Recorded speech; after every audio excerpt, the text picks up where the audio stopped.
ಸಮ್ಮೇಳನದಲ್ಲಿ ಹೆಚ್ಚಿನ ಸಂಖ್ಯೆಯಲ್ಲಿ ಭಾಗವಹಿಸಲಿಕ್ಕೆ ಇಲ್ಲಿ ಒಂದು ಹರಿಹರ ನಗರದ ಕಾಳಿದಾಸ್ ಸ್ಕೂಲ್ ಅಲ್ಲಿ ನೀವು ನಿಮ್ಮ ನೇತೃತ್ವದಲ್ಲಿ ಇದು ಪೂರ್ವಭಾವಿ ಸಭೆ ನಡೆಯಿತು. ಈ ಸಭೆಯಲ್ಲಿ ಏನೇನು ವಿಶೇಷವಾಗಿ ಚರ್ಚೆ ನಡೆಯಿತು ಸರ್? ಇಲ್ಲಿ ವಿಶೇಷವಾಗಿ ಏನಂತಂದ್ರೆ ಎಲ್ಲಾ ಜನಾಂಗದವರು, ಕೇವಲ ಮುಸ್ಲಿಮ್ಸ್ ಅಷ್ಟೇ ಅಲ್ಲ, ಹಿಂದೂ ಕ್ರಿಶ್ಚಿಯನ್ಸ್ ಎಲ್ಲರೂ ಭಾಗಿಯಾಗಿದ್ರು. ಕಾರಣ ಏನಂತಂದ್ರೆ ನಮ್ಮ ಸಂವಿಧಾನದ ಸಾರಾಂಶವೇ ಅನೈಕ್ಯತೆಯಲ್ಲಿ ಒಂದು. ಹಾಗಾಗಿ ನಮ್ಮದು ಏನಂತಂದ್ರೆ ಸರ್ವ ಜನಾಂಗದ ಶಾಂತಿ ತೋಟ, ಇದರ ಮೂಲ ಉದ್ದೇಶ. ಹಾಗಾಗಿ ಈ ಇದಕ್ಕೆ ಹರಿಹರದಿಂದ ಹೆಚ್ಚಿನ ಜನಕ್ಕೆ ಹೋಗ್ಬೇಕಂತ ಹೇಳಿ ಈಗಾಗಲೇ 4ನೇ ಪೂರ್ವಭಾವಿ ಸಭೆ ಹರಿಹರದಲ್ಲಿ ನಡೆದಿದೆ. ಇದಕ್ಕಾಗಿ ಒಂದು ಯುವ ಪಡೆಯನ್ನು ಸಹಿತ ನಾವು ರಚನೆ ಮಾಡಿದ್ದೀವಿ. ಯುವ ಪಡೆಗೆ ಒಂದು ಜವಾಬ್ದಾರಿ ಕೊಟ್ಟಿದೆ. ಅವರು ಹಳ್ಳಿಯಲ್ಲಿಯೂ ಹಾಗೂ ಅವರ ವಾರ್ಡ್ನಲ್ಲೂ ಸಹಿತ ಇದರ ಬಗ್ಗೆ ಹೆಚ್ಚಿನ ಪ್ರಚಾರ ಕೊಟ್ಟು ಹರಿಹರದಿಂದ ಕನಿಷ್ಠ 1,000 ಜನ ಹಾಗೂ ದಾವಣಗೆರೆಯಲ್ಲಿ ಭಾಗವಹಿಸಬೇಕಂತ ಹೇಳಿ ತೀರ್ಮಾನವಾಗಿದೆ. ಆ ಹಿನ್ನೆಲೆಯೊಳಗೆ ಇವತ್ತು ನಾವು ಕಾಳಿದಾಸ ವಿದ್ಯಾಸಂಸ್ಥೆ ಆವರಣದಲ್ಲಿ ಒಂದು ಸಭೆಯನ್ನು ನಡೆಸಿದ್ದೇವೆ. ನಮ್ಮ ಹೆಸರು ಕುಲ್ವಾಡ್ ಮಂಜುನಾಥ್ ಅಂತ. ನಾವು ಕರ್ನಾಟಕ ದಲಿತ ಸಂಘರ್ಷ ಸಮಿತಿ ಪ್ರೊಫೆಸರ್ ಬಿ ಕೃಷ್ಣಪ್ಪನವರು ಸ್ಥಾಪಿಸಿದ ದಲಿತ ಸಂಘರ್ಷ ಸಮಿತಿ ಜಿಲ್ಲಾ ಸಂಚಾಲಕರು ಏನು ದಾವಣಗೆರೆಯಲ್ಲಿ 26ನೇ ತಾರೀಕು ನಡೆಯುವಂತಹ ಸಂವಿಧಾನ ಸಂರಕ್ಷಕರ ಸಮಾವೇಶದ ಅಂಗವಾಗಿ ಹರಿಹರ ನಗರಕ್ಕೆ ಆಗಮಿಸಿದೆ. ಇವತ್ತು ಇಡೀ ರಾಜ್ಯದಾದ್ಯಂತ ಜಿಲ್ಲೆಗಳಿಂದಲೂ ಕೂಡ ಸಾವಿರಾರು ಜನ ಇವತ್ತು ದಾವಣಗೆರೆ ನಗರಕ್ಕೆ ಆಗಮಿಸಿ ಸಂವಿಧಾನವನ್ನ ಉಳಿಸ್ತಕ್ಕಂತ, ಸಂವಿಧಾನವನ್ನ ರಕ್ಷಣೆ ಮಾಡ್ತಕ್ಕಂತ ಪಡೆ ಇವತ್ತು ಏನು ದಾವಣಗೆರೆಯಿಂದ ಇವತ್ತು ಚಾಲನೆಗೊಳ್ತಾ ಇದೆ. ಕರ್ನಾಟಕದ ಮಧ್ಯ ಕೇಂದ್ರ ಬಿಂದುವಾಗಿರ್ತಕ್ಕಂತ ದಾವಣಗೆರೆಯಲ್ಲಿ ಇವತ್ತು ಎಲ್ಲ ಸಭೆ ಸಮಾರಂಭಗಳು ಕೂಡ ರಾಷ್ಟ್ರ ಮಟ್ಟದಲ್ಲಿ ನಡೀತಕ್ಕಂತ ಎಲ್ಲ ಸಭೆ ಸಮಾರಂಭಗಳು ಕೂಡ ದಾವಣಗೆರೆ ನಡೆದಂತವು ಎಲ್ಲವೂ ಕೂಡ ಸಕ್ಸಸ್ ಆಗ್ತಾ ಇದಾವೆ ಅನ್ನೋ ಕಾರಣಕ್ಕೆ ಇವತ್ತು ನಾವು ದಾವಣಗೆರೆಯಲ್ಲಿ ಇವತ್ತು ಚಾಯ್ಸ್ ಮಾಡಿ ಇವತ್ತು ಸಂವಿಧಾನ ಸಂರಕ್ಷಕರ ಒಂದು ಸಮಾವೇಶವನ್ನು ಕೈಗೊಂಡಿದ್ದಾರೆ. ಅದು ಇವತ್ತು ಸಾವಿರಾರು ಜನ ಬಂದು ಅವತ್ತು ಸಮಾವೇಶಗೊಂಡು ಈ ಸಮಾವೇಶ ಯಶಸ್ವಿ ಆಗಲಿಕ್ಕೆ ಎಲ್ಲ ರಾಜ್ಯದ ಮೂಲೆಗಳಿಂದ ಬರ್ತಾ ಇದ್ದಾರೆ. ಎಲ್ಲ ಸಂವಿಧಾನ ಪ್ರಿಯರು, ಅಂಬೇಡ್ಕರ್ ವಾದಿಗಳು, ಎಲ್ಲ ಪ್ರಗತಿಪರ ಚಿಂತಕರು ಸಹಸ್ರಾರು ಸಂಖ್ಯೆಯಲ್ಲಿ ಆಗಮಿಸ್ತಿದ್ದಾರೆ. ಎಲ್ಲರೂ ಕೂಡ ಬನ್ನಿ ಅಂತಕ್ಕಂತ ಒಂದು ಸಂದೇಶವನ್ನು ಈ ಒಂದು ಸಂದರ್ಭದಲ್ಲಿ ನಾನು ಎಲ್ಲರಿಗೂ ಸಂವಿಧಾನ ಪ್ರಿಯರಿಗೆ ನಾನು ಹೇಳಲಿಕ್ಕೆ ಇಷ್ಟಪಡ್ತೀನಿ. ಸಂವಿಧಾನ ಸಂರಕ್ಷಕ ಸಮಾವೇಶವನ್ನು ಏಪ್ರಿಲ್ 26ಕ್ಕೆ ದಾವಣಗೆರೆ ಜಿಲ್ಲೆಯಲ್ಲಿ ನಡೀತಾ ಇದೆ. ಈ ಸಂವಿಧಾನ ಇದೆಯಲ್ಲ, ನಮ್ಮ ಭಾರತ ದೇಶದ ಬಾಬಾ ಸಾಹೇಬ್ ಅಂಬೇಡ್ಕರ್ ಬರೆದಂತ ಸಂವಿಧಾನವನ್ನು ಈ ರಕ್ಷಣೆ ಮಾಡೋದು ಎಲ್ಲರ ಜವಾಬ್ದಾರಿ ಕರ್ತವ್ಯ ಇದೆ ನಮ್ದು. ಅದಕ್ಕೋಸ್ಕರ ನಾವೆಲ್ಲ ಹಳ್ಳಿಗಳಲ್ಲಿ ಎಲ್ಲ ನಗರಗಳಲ್ಲಿ ಎಲ್ಲ ಯುವಕರಿಗೆ ಎಲ್ಲ ನಮ್ಮ ಜನಗಳಿಗೆ ತಿಳಿಸ್ಬೇಕಾಗಿದೆ. ಸಂವಿಧಾನ ಉಳಿದ್ರೆ ನಾವೆಲ್ಲರೂ ಉಳ್ದಂಗೆ ಅಂತ ಹೇಳಿ. ಯಾಕಂದ್ರೆ ಬಹಳ ಅವಶ್ಯಕತೆ ಇದೆ. ಇವತ್ತಿನ ಸಂವಿಧಾನಕ್ಕೆ ಏನೇನ್ ಮಾಡ್ತಾ ಇದಾರೆ, ಎಲ್ಲ ಎಂತ ಡಿಸ್ಟರ್ಬೆನ್ಸ್ ಮಾಡ್ತಾರೆ. ಇವತ್ತು ಅದನ್ನೆಲ್ಲ ಗಮನ ಇಟ್ಕೊಂಡು ಈ ಭಾರತ ದೇಶದ ಸಂವಿಧಾನ ರಕ್ಷಣೆ ಮಾಡೋದು ನಮ್ಮ ಎಲ್ಲ ಕರ್ತವ್ಯ ಇದೆ. ನಮ್ಮ ಈ ಯುವ ಜನಾಂಗಕ್ಕೆ ನಾವು ಎಲ್ಲ ಮುಟ್ಟಿಸ್ಬೇಕಾಗಿದೆ. ಯಾಕಪ್ಪ ಅಂದ್ರೆ ಸಂವಿಧಾನ ಉಳಿದ್ರೆ ಎಂತದಿಲ್ಲ, ಅದು ಉಳಿದ್ರೆ ಎಲ್ಲರೂ ಉಳಿತೇವೆ ಅಂತೇಳಿ ಈ ಕಾರ್ಯಕ್ರಮಕ್ಕೆ ಎಲ್ಲ ಹೆಚ್ಚಿನ ಜನಸಂಖ್ಯೆಯಲ್ಲಿ ಬಂದು ಈ ಕಾರ್ಯಕ್ರಮ ಯಶಸ್ವಿಗೊಳಿಸ್ಬೇಕಂತೇಳಿ ತಮ್ಮಲ್ಲಿ ಮುಖಾಂತರ ಕೇಳ್ತಾ ಇದೀನಿ.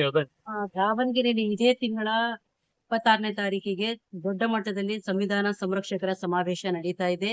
ಈ ಸಮಾವೇಶದಲ್ಲಿ ಕರ್ನಾಟಕದ ಮೂಲೆಯಿಂದ ಜನ ಬರ್ತಾ ಇದ್ದಾರೆ. ಯಾರೆಲ್ಲರೂ ಕೂಡ ಈ ದೇಶದಲ್ಲಿ ಸಂವಿಧಾನ ಉಳಿಬೇಕು, ಸಂವಿಧಾನದ ಮೌಲ್ಯವನ್ನು ಉಳಿಬೇಕು ಅನ್ನೋ ನಿಟ್ಟಿನಲ್ಲಿ ಎಲ್ಲರೂ ಕೂಡ ಈ ಹೋರಾಟಕ್ಕೆ, ಈ ಸಮಾವೇಶಕ್ಕೆ ಕೈ ಜೋಡಿಸ್ತಾ ಇದ್ದಾರೆ.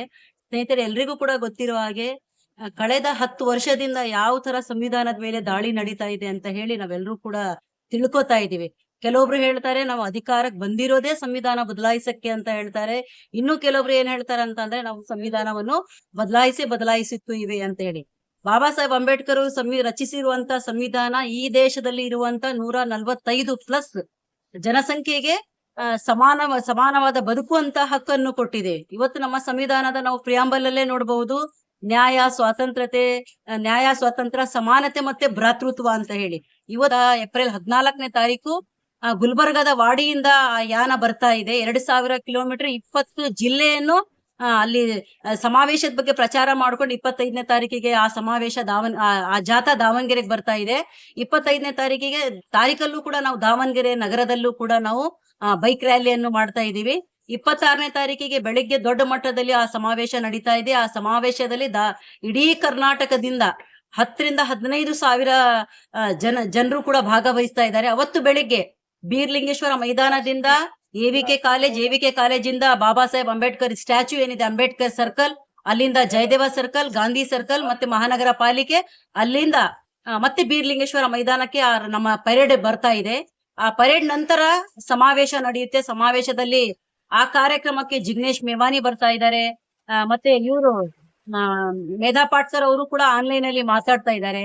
ಇಂತ ಹಲವಾರು ಜನ ಮತ್ತೆ ಪ್ರಕಾಶ್ ರಾಜ್ ಅವರು ಕೂಡ ಬರ್ತಾ ಇದ್ದಾರೆ. ಮತ್ತೆ ನಮ್ಮ ತಮಿಳ್ನಾಡಿನ ಶಶಿಕಾಂತ್ ಸಿಂಥೆಲ್ ಅವರು ಕೂಡ ಬರ್ತಾ ಇದ್ದಾರೆ. ಆ ಕಾರ್ಯಕ್ರಮದಲ್ಲಿ ಅವ್ರು ಭಾಗವಹಿಸಲ್ಲ, ಮಾತಾಡಲ್ಲ, ಬಟ್ ನಾನು ಆ ಕಾರ್ಯಕ್ರಮ ನೋಡ್ಬೇಕು ಅಂತ ಹೇಳಿ ಆ ಕಾರ್ಯಕ್ರಮಕ್ಕೆ ಅವರು ಕೂಡ ಬರ್ತಾ ಇದ್ದಾರೆ. ಮತ್ತೆ ಪುರುಷೋತ್ತಮ್ ಬಿಲಿಮಳೆ ಆಗಿರ್ಬಹುದು, ಮತ್ತೆ ಬರ್ಗೂರ್ ರಾಮಚಂದ್ರಪ್ಪ, ಇಂತ ಅನೇಕರು ಈ ಹೋರಾಟದಲ್ಲಿ, ಈ ಸಮಾವೇಶದಲ್ಲಿ ಭಾಗವಹಿಸ್ತಾ ಇದ್ದಾರೆ. ನಾವೆಲ್ಲರೂ ಕೂಡ ದಾವಣಗೆರೆ ಈ ಹರಿಹರ ಜನತೆಯವರಿಗೆ ನಾನು ಕೇಳ್ಕೊಳ್ಳೋದೇನಂತ ಅಂದ್ರೆ, ನಾವೆಲ್ಲರೂ ಕೂಡ ಈ ದೇಶ, ನಮ್ಮ ಸಂವಿಧಾನ ಉಳಿದ್ರೆ ನಾವೆಲ್ಲರೂ ಕೂಡ ಉಳಿತೀವಿ ಅಂತ ಹೇಳ್ತಾ, ಎಲ್ಲರೂ ಕೂಡ ಬನ್ನಿ ನಾವು ಈ ಕಾರ್ಯಕ್ರಮ ಯಶಸ್ವಿಗೊಳಿಸೋಣ ಅಂತ ಹೇಳಿ ನಾನು ಕೇಳ್ಕೊತೀನಿ. Thank you. ಹೇಳಿ ಬಂಡಾಯ ಸಾಹಿತಿ ಮತ್ತು ನಿವೃತ್ತ ಶಿಕ್ಷಕ. ಈಗ ಸಂವಿಧಾನ ರಚನೆಯಾಗಿ 75ನೇ ವರ್ಷಕ್ಕೆ ನಾವು ಕಾಲಿಡ್ತಾ ಇದ್ದೇವೆ. ಈ ಸಂದರ್ಭದಲ್ಲಿ ಒಂದು ಆತಂಕದ ಸನ್ನಿವೇಶ ನಿರ್ಮಾಣ ಆಗಿದೆ. ಏನಂತಂದ್ರೆ, ಇಡೀ ವಿಶ್ವದಲ್ಲೇ ಶ್ರೇಷ್ಠವಾಗಿರುವಂತ ನಮಗೆ ಎಲ್ಲ ರೀತಿಯ ಹಕ್ಕುಗಳನ್ನ ನೀಡಿ ಈ ದೇಶವನ್ನ ಒಂದು ಸಮೃದ್ಧವಾದಂತ ಒಂದು ಪ್ರಗತಿಪರ ಹೆಜ್ಜೆಯಲ್ಲಿ ಕೊಂಡೊಯ್ಯಲಿಕ್ಕೆ ಎಲ್ಲ ಅನುಕೂಲಗಳನ್ನ ಸಂವಿಧಾನ ಮಾಡಿದೆ. ಅಂತ ಒಂದು ಸಂವಿಧಾನದಿಂದ ನಮ್ಮ ಉಸಿರು ಕೂಡ ಸಂವಿಧಾನ ಇದ್ರೆ ನಮ್ಮ ಬದುಕು, ನಮ್ಮ ಜೀವನ. ಅಂತ ಒಂದು ಸಂವಿಧಾನವನ್ನ ಬದಲಾಯಿಸುವಂತ ಒಂದು ಹುನ್ನಾರಗಳು ನಡೀತಾ ಇದ್ದಾವೆ. ಒಂದು ಜಾಗೃತಿ ನಿಟ್ಟಿನಲ್ಲಿ ನಿರಂತರವಾಗಿ ಕಾರ್ಯಕ್ರಮ ಹಮ್ಮಿಕೊಳ್ತಾ ಇದ್ದೇವೆ. ಆ ನಿಟ್ಟಿನಲ್ಲಿ ಇವತ್ತಿನ ಒಂದು ಪೂರ್ವಭಾವಿ ಸಭೆ ಯಶಸ್ವಿಯಾಗಿದೆ ಅಂತ ಹೇಳ್ತಾ ನಾನು ಮಾತನಾಡ್ತೇನೆ. ನಮಸ್ಕಾರ. ಸಂವಿಧಾನ ಸಂರಕ್ಷಕರ ಸಮಾವೇಶ ದಿನಾಂಕ 26 ಏಪ್ರಿಲ್ 25 ದಾವಣಗೆರೆಯಲ್ಲಿ ನಡೆಯಲಿದೆ. ದಯವಿಟ್ಟು ಎಲ್ಲರೂ ಭಾಗವಹಿಸಿ ಈ ಸಮಾವೇಶವನ್ನು ಯಶಸ್ವಿಗೊಳಿಸಬೇಕೆಂದು ತಮ್ಮಲ್ಲಿ ಕೋರುತ್ತೇನೆ. ನಮ್ಮ ಚಾನೆಲ್ ಅನ್ನ ಸಬ್ಸ್ಕ್ರೈಬ್ ಮಾಡಿ, ಪಕ್ಕದ ಬೆಲ್ ಐಕಾನ್ ಒತ್ತಿ ನಮ್ಮನ್ನ ಬೆಂಬಲಿಸಿ. ಲೈಕ್ ಮಾಡಿ, ಕಮೆಂಟ್ ಮಾಡಿ, ಅದನ್ನ ಬೇರೆಯವರಿಗೂ ವಾಟ್ಸ್ಆಪ್ ಮೂಲಕ ಶೇರ್ ಮಾಡಿ.